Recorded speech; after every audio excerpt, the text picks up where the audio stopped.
Sup lifters, today's session was very good.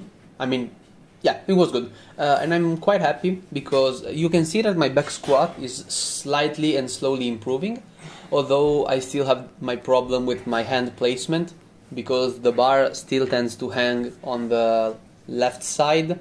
However, you can see that both my hip shift and my butt wink are slowly going away. And what I'm doing is I'm basically leaning more forward because that is my anatomy. I need to basically squat like my anatomy wants me to squat. So I have a decently large stance and I need to slightly lean forward. What I focused here was just technique, so I didn't really hit depth because I'm not flexible enough in the hips yet.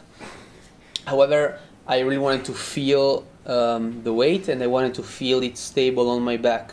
I wanted to keep the weight always over my center of gravity, which is the middle of my foot, because just like deadlifts, an optimal pull won't come if the weight is on the tip of your shoes, of your feet, and it won't come if all of the weight is on your back of your feet, of your foot. Damn, I'm so fried today, I'm sorry, I'm pretty tired. Anyway, you can see that now the bar has completely gone to shit because right now I'm high bar squatting. You can see that there are my traps under it. And this, however, is low bar. And although from this perspective it's kind of harder to see, you can notice that I am slowly getting better at keeping it balanced and having a wider surface over which hold the bar kind of helps a lot. Again, having my bar in a lower place also allows me to keep it more over my feet, although I sometimes still lose balance because the squat is definitely the exercise that I on one side practice the least and on the other side practice the most, in the sense that I try to squat a lot, however not having the right mobility and doing it wrongly kind of really pushed me back, so I need to unlearn certain stuff and learn some other stuff. So I started with the front squats, I then did some Zercher, and the Zercher I really feel like are doing something very nice for my mobility because it is the closest thing to a goblet squat, which however allows you to actually overload a decent amount of weight, and it really allows me to kind of feel the right depth that I can comfortably hit without having any type of butt wink. And it's really gonna help a lot because front squats, yeah, sure, they are amazing, and it's what I'm using because I really feel everything on my quads. I never feel my glutes when I squat. I don't feel anything besides the lower back because I am still stabilizing, and as you know, I need to kind of lean forward, so it's normal that I'm gonna feel my lower back, but I don't feel anything sore besides my quad, so that is a really, really nice signal for my goals. And also my butt, it's gonna grow with RDLs and deadlifts, so I'm perfectly fine with that. Again, you can see that I'm hitting less depth than my last training, and in the sense that last time I tried to go as deep as I could, although I had my butt wink. So today I'm trying to just keep parallel and keep it more controlled. Although, since I didn't go full depth, I was stronger, because it's way harder to push from the lowest position of the squat, so the so-called the hole, rather than just going parallel. However, a parallel squat is still decent. I will be very happy to be able to squat like that. So this is my first working set, which are 60 kilograms today, and as you can see, sometimes I'm not even hitting depth, or you can argue that I hit it just barely. In order to hit depth, powerlifting wise, basically the top of my knee should be aligned with the crease of my hip. And honestly, yeah, like this was depth, and it was also kept decently because you can see that my lower back is staying in a stable position. It's not rounding, it's not butt winking. Yeah, this was a bad squat, for instance. So we can kind of see that there are some, some spurs. This was a terrible squat. There are some spurs of actual good squatting technique, which wasn't there last week, and I feel like Zercher are really gonna help me to develop that affinity to understand how deep I can go and how deep I should go, because let's also remember that butt wink is a way in which you can actually injure yourself because you're basically losing tension of the lumbar spine, so it is a mistake. Although with weight this light, my erectors are much stronger than this, so I have no problems. So I can still kind of risk it, quote unquote. This was another set. They were all pretty hard, you know. But as you know, sometimes when you hit legs and you think that you're done, you actually have still a lot of more reps. So I feel like I kind of sandbagged a bit. I feel like I did 8-7, 8-7. Like this was more of a grinder, but you can see that I have another one, although it would be even slower, and I kind of quote unquote good morninged it because I used more back.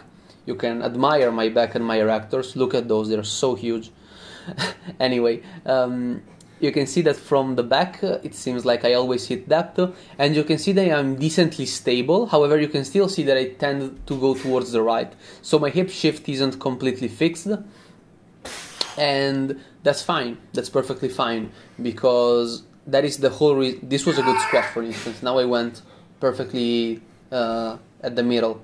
This was another good one. So you can see that there are some squats that I do better than others. So I feel like my technique is improving and what I'm doing is right.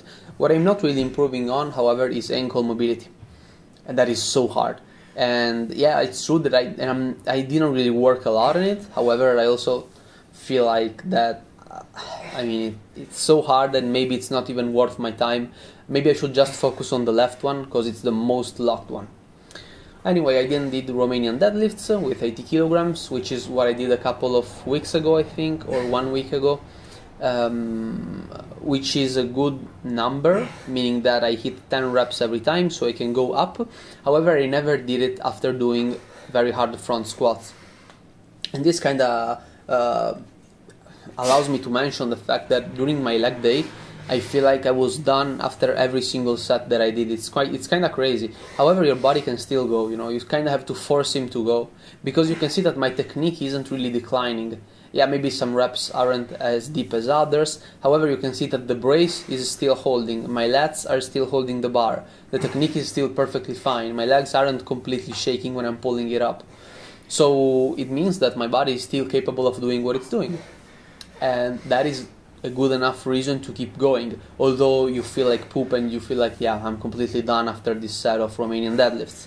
So this really teaches us that we are much more capable of doing stuff than what we think. Again, another set, and you can still see how my back is flat, which also should speak volumes about how flat my back actually is, because when I do RDLs, I sometimes feel like I lose the contraction. However, my body is kind of good at keeping my back flat, because I forced it upon myself as an imperative rule when I lift, to always have that position in my back. So this kind of also makes me think that when I pulled 145 for one, 145 kilograms for one, I actually was okay, meaning that I kind of felt like my back was rounding, but it wasn't, because as I said, I definitely felt like my back was rounding in some of these reps. However, if we look at the footage, it never did. Never. So I feel like I'm perfectly fine with that. I was talking with a friend of mine who isn't really used to do deadlifts in general, and he asked me whether he had to wear like long pants in order to deadlift. And I want to tell you that if your shins are scraped up after you deadlift, it's because of poor technique. It is fine if you have some type of you know, not hematoma, because that is kind of a strong word. However, if you got like hit here and there by the bar, that is okay. However, you shouldn't really be scratched, because if you get scratched, it means that you're basically dragging the bar along your shins and your thighs, which instead should be gliding, and there is a difference between gliding and scratching. This is just some spinal decompression that I did just to release some pressure after RDLs and after front squats. It was just to, you know, kind of chill for a second, and it's sped up, of course, and not that fast. So I just do that for my back. Then we moved on to Zercher Squats. So today was a good day, because as you know, there are 2 knee flexions, 1 hip hinge, and 1 isolation movement. If you're a masochist, you could have thrown in either leg curls or leg extensions. However, if I was completely dead and I had some stuff to do later, so I just did Zercher and then hip thrusts. You can see that it is going quite well, and they really allow you to kind of hit a decent depth, because you can see I'm almost at depth. However, I wanted to do them in higher reps, and I also wanted to do them making sure that I didn't really round my lower back. So I rather went high. Yeah, there you go. This one was at depth. This one was at depth, but it rounded. You can clearly see how my back kind of gives out. However, here it stood still. So I feel like it's both a question of the psoas muscle strength that allows you to keep your back completely straight, as well as a question of leaning forward, because as you can see, I'm actually quite vertical, you know. That is a very vertical position. If you imagine that I had the bar over my back, you can see that it will be over the back of my foot, and it will basically mean that I will be falling backwards. However, since I'm keeping the bar in that position, number one, it allows for more ankle mobility because there is more pressure over the knee. And number two, it also allows me to keep a more vertical spine. So I feel like these are a great addition if you're struggling with squats in general, and they will also allow you to actually load a decent amount of weight. Because yeah, it's uncomfortable to keep the weight like that. However, it counterbalances you a lot. So it will allow you to hit much better depth as long as you don't really struggle with butt wing than, let's say, a front squat.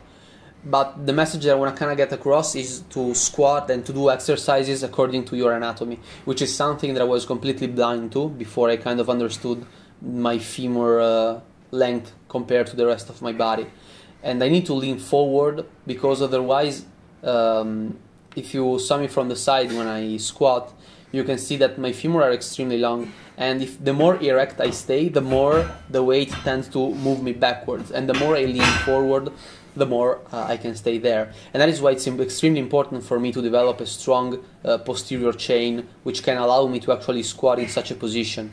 Because, of course, basically completely folding yourself over when you squat is bad.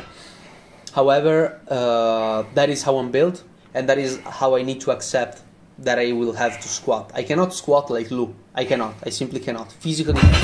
So I need to adapt in order to fill my body shape. Now we see my lifts. So front squat, 60 kilograms, 8-7, 8-7. Next time I'm gonna do 65. Romanian deadlifts, 80, 10, 10, 10, 10, 10. Probably gonna go for 12 or 11, 11, 11, and so yada yada. Then Zerchers, and I kind of dropped the weight slowly but surely because I felt like my brace was kind of giving out after all of that.